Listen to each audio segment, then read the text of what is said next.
লোহিত সাগরের তীরবর্তী হোদেইদা বন্দরে আবারও দুটি নতুন হামলা। ২০২৩ সালে হুতিদের ছিনতাই করা জাহাজ গ্যালাক্সি লিডার টার্গেট করে মার্কিন বাহিনী। মিসাইলের টার্গেট হয়েছে উত্তরাঞ্চলীয় আল জাওয়াফ প্রদেশের একটি সরকারি কমপ্লেক্সও। হুতিদের নিয়ন্ত্রণে থাকা ইয়েমেনের ৭টি প্রদেশে হামলা চালিয়েছে যুক্তরাষ্ট্র। বেড়েছে হতাহতের শঙ্কা। হুতিরা হামলা থেকে বিরত না থাকলে অভিযান চালিয়ে যাওয়ার ঘোষণা দিয়েছে মার্কিন প্রতিরক্ষা মন্ত্রণালয়। যুক্তরাষ্ট্রের আগ্রাসনের উদ্দেশ্যে গাজার ভাইদের প্রতি আমাদের অবস্থান পরিবর্তন। তবে ইয়েমেনের জনগণ আর নেতৃত্ব কখনো তাদের অবস্থান পাল্টাবে না। প্রতিরোধ চলবেই।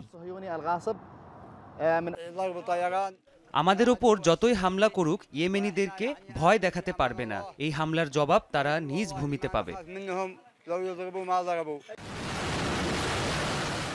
পাল্টা জবাব দিয়েছে হুতিরাও।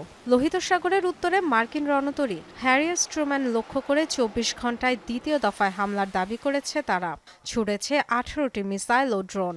যদিও রণতরীতে হামলার কথা অস্বীকার করেছে যুক্তরাষ্ট্র। হুতিদের ১১টি ড্রোন ভূপাতিতের দাবি করেছে ওয়াশিংটন। লোহিত সাগরে জাহাজে হামলা বন্ধের ঘোষণা না দেয়া পর্যন্ত ইয়েমেনে অভিযান চালিয়ে যাওয়ার ঘোষণাও দিয়েছে। ওয়াশিংটনের হামলার জবাব হামলা দিয়েই দেয়া হবে বলে হুঁশিয়ারি দিয়েছে হুতি। ২৪ ঘণ্টায় দ্বিতীয়বারের মতো মার্কিন রণতরী হ্যারি এস ট্রুম্যান লক্ষ্য করে হামলা চালিয়েছে ইয়েমেনের সশস্ত্র যোদ্ধারা। ব্যালিস্টিক ও ক্রুজ মিসাইল এবং ড্রোন ব্যবহার করা হয়েছে। বেশ কয়েক ঘণ্টা ধরে হামলা চালানো হয়। শত্রুপক্ষের যুদ্ধবিমান ফিরে যেতে বাধ্য হয়েছে।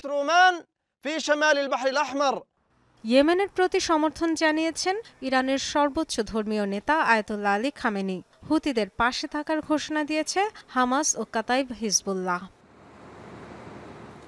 Dorothy Dastrin, Jamuna news.